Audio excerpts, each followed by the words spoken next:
अस्सलाम वालेकुम। मैं हूँ इंस्पायरिंग सैयद मसरूर। औलाद अल्लाह की बहुत बड़ी नियामत है।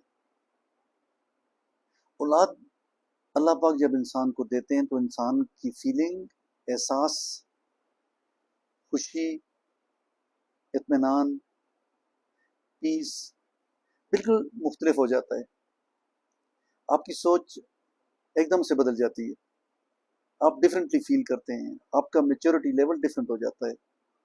आप समझते हैं कि आपका सेंस ऑफ रिस्पॉन्सिबिलिटी ज़्यादा होना चाहिए। आप अपनी जिम्मेदारी को ज़्यादा महसूस करना शुरू कर देते हैं। मुझे पता है कि वालिदैन की फीलिंग्स औलाद के लिए क्या होती हैं। हर वालिदैन की एक डिफरेंट फीलिंग है, एक यूनिवर्सल फीलिंग भी है। मैं अपनी फीलिंग्स बताना चाहता हूँ कि मुझे अल्लाह पाक ने जब औलाद से नवाजा तो मेरे क्या एहसासात थे। अल्लाह पाक ने मुझे बड़ी बेटी दी, ज़ैनब। वो पहली बेटी थी, पहली औलाद थी। और उसका जो एहसास, उसकी जो फीलिंग मुझे आज तक याद है। मैं कभी भूल नहीं सकता उसको, कि रब करीम ने मुझे कितनी बड़ी नेमत से नवाजा। मुझे याद है मैं पेशावर में जॉब करता था और मैं रात को अपने होम टाउन की तरफ आया और फिर मैं लेट आवर्स में पहुंचा। अल्लाह पाक ने ज़ैनब की सूरत में हमें औलाद अता की नेक्स्ट मॉर्निंग, और उसकी खुशी बिल्कुल मुख्तलिफ थी। मुझे ऐसे लगे कि ज़िंदगी का एक मकसद मिल गया। मैं ज़ैनब को अपनी आंखों की ठंडक, अपनी आंखों का नूर कहता था और अभी भी कहता हूँ।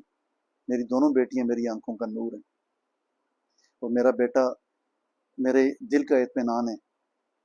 सारे बच्चे मेरी रूह को जो सुकून बख्शते हैं, उसकी कोई वैल्यू नहीं है। मैं उसको एक्सप्रेस भी शायद अच्छे तरीके से नहीं कर सकता। जब अल्लाह पाक ने अशर को पैदा किया और दूसरी औलाद से नवाजा तो फिर एहसास और मुख्तलिफ हो गया। फिर जब तीसरी बच्ची अनुषा है, उसकी पैदाश पे उस वक्त हम ढाका में थे, बांग्लादेश में थे। तो रब करीम ने एक तीसरी औलाद से नवाजा और ज़िंदगी की नियामतों में एक और इजाफा हुआ। तो खुशी, तमानियत, इत्मीनान, अमन, उसकी जो फीलिंग है वो टोटली डिफरेंट हो जाती है। आप फील करते हैं कि आपकी ज़िंदगी के साथ अभी और लोग जुड़ गए हैं जो आपकी औलाद हैं, आपके बच्चे हैं। जब मेरी शादी हुई तो मेरा सेंस ऑफ रिस्पॉन्सिबिलिटी बिल्कुल डिफरेंट हो गया। मेरा मेच्योरिटी लेवल डिफरेंट हो गया कि अब मेरी ज़िंदगी के साथ मेरी वाइफ मेरी ज़िंदगी का साथी है। फिर जब बच्चे हुए तो एहसास और बढ़ गया। फिर आप अपने फैसले, अपनी सोच, अपनी ज़िंदगी का हर कदम सोच समझ के उठाते हैं, और उसका मेवर आपकी फैमिली, आपके बच्चे होते हैं। अब जब मैं और मेरी वाइफ कोई भी ज़िंदगी का फैसला करते हैं तो हमारी ज़िंदगी का मस्कन, हमारी ज़िंदगी का मेवर ये तीनों बच्चे हैं, ज़ैनब, अशर, अनुषा। और ये हमारी लेगेसी है। वो मैंने कहीं सुना था कि अगर बाप को मुमकिन हो तो वो अपनी ज़िंदगी का जो टाइम है इस दुनिया में उसको भी डिवाइड करके बच्चों को दे दे कि बच्चों की ज़िंदगी लंबी हो जाए।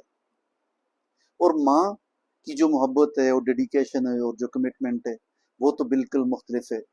उसका कोई सानी नहीं है, कोई नेबल बदल नहीं है। मैंने अपनी माँ को देखा, अपनी बहनों को देखा और अपनी वाइफ को भी देखा कि वो उसकी क्या कमिटमेंट है, क्या सेक्रीफाइस है। आप अपनी औलाद की खातिर कुछ भी कुर्बान करने के लिए तैयार हो जाते हैं।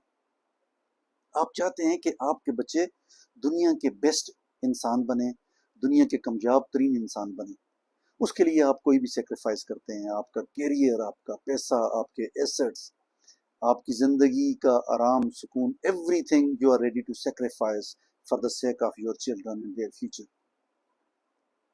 ये एहसास है, ये फीलिंग्स है औलाद होने की। सब माँ बाप इस तरह ही फील कर रहे होते हैं। मैं तो अपनी फीलिंग्स आपसे शेयर कर रहा हूँ। ये ऐसी लेगेसी है कि जिस पे इन्वेस्ट करके आपको कभी रिग्रेट नहीं होगा, जिस पे सब कुछ खर्च करके आपको रिग्रेट नहीं होगा। अपनी जान भी आप قربان کر دیں گے آپ کو ریگریٹ نہیں ہوگا. اب جب کہ ہمارے بچے الحمدللہ گرو کر رہے ہیں، زندگی میں آگے بڑھ رہے ہیں، تو ہمیشہ یہی خواہش ہوتی ہے کہ ہم اور ان کے لیے کتنا اچھا کر سکتے ہیں، اور ان کو کتنا بہترین انسان بنا سکتے ہیں، اور ان کو کتنا کامیاب ترین انسان بنا سکتے ہیں. ان کی تعلیم، ان کی تربیت، مینرز، ایٹیکیٹس، کریکٹر، اوورال جو ان کا کریکٹر بلڈ اپ ہے، کنسٹرکشن ہے، نرچرنگ ہے، براٹ اپ ہے. Me and my wife, we both try to take care of every bit of their character building تاکہ وہ دنیا کے بہترین انسان بن سکے. یہ میری خواہش ہے ایز اے فادر، میری جو سوچ ہے ایز اے فادر، اور یہ تمام والدین کی سوچ یہی ہے. اور جو ابھی میں آپ سے بات چیت کر رہا ہوں، یہی سوچ میری وائف کی بھی ہے اپنی اولاد کے لیے، بلکہ وہ مجھ سے 2 قدم آگے ہوں گی. ہو سکتا ہے کہ میں ایز اے فادر اس طرح سے زیادہ ایکسپریسو نہیں ہوں، اس طرح سے زیادہ کمٹمنٹ میری نہیں ہے. میں آج بھی دیکھتا ہوں تو میری وائف بچوں کے ساتھ زیادہ ان کی سیکریفائس ہے، زیادہ وہ کمٹمنٹ کے ساتھ اپنے بچوں کی دیکھ بھال کر رہی ہوتی ہیں، ان کی ایجوکیشن، ان کی نرچرنگ، ہر چیز کے لیے. میں دیکھتا ہوں کہ چھوٹی چھوٹی چیز کے لیے وہ کتنی پریشان ہو جاتی ہیں، کنسرنڈ ہو جاتی ہیں. آئی ریئلی اپریشیٹ ہر کہ اتنی اچھی ماں بچوں کو ملی، اور وہ بچے انشاءاللہ اچھے انسان بنیں گے. We have higher hopes from them, we have higher expectations from them that they are going to be the best human beings. This is more important. اچھے انسان بنے. اب اس کے بعد اولاد کا کیا فرض بنتا ہے یہ ان پہ ڈیپینڈ کرتا ہے. لیکن میرا اپنا خیال یہ ہے کہ اگر میں نے اپنے والدین کے ساتھ اچھا کیا تو میرے بچے بھی میرے ساتھ اور میری وائف کے ساتھ اچھا کریں گے. ایک ہی خواہش ہے کہ they should do something good for the people. They should do everything for the welfare, for the betterment of the people. ان کی زندگی کا ہر قدم انسانوں کی فلاح کے لیے ہو، اور وہ ہمارے اچھی ریفلیکشن بن سکیں. کہیں پہ ہمیں شکایت کا موقع نہ ملے کہ یہ بچے اچھی طریقے سے اپنی زندگی کو نہیں لے کے چل سکے، اپنی ذمہ داری کو نہیں نبھا سکے، اور اپنے کریکٹر کو اچھی طرح سے اپنی زندگی میں نہیں لا سکے. اللہ کرے کہ ہمارے بچے، اور بلکہ تمام والدین جو بھی یہ ویڈیو دیکھ رہے ہیں، ادروائز بھی ان کے بچے اچھے انسان بنیں اور وہ اپنے والدین کے لیے فخر کا باعث ہوں. کچھ احساسات تھے، کچھ فیلنگز تھیں جو میں آپ سے شیئر کرنا چاہ رہا تھا کہ میری کیا فیلنگز تھی جب مجھے اللہ پاک نے اولاد سے نوازا اور میں باپ بنا. اللہ آپ سب کو اور آپ کی اولاد کو زندگی کا بہترین انسان بنائے، اور وہ لوگوں کی فلاح کے لیے کام کریں اور آپ کے لیے فخر کا باعث بنیں. مجھے اپنی دعاؤں میں، اپنی محبتوں میں یاد رکھیں. دوبارہ ملیں گے. اللہ حافظ.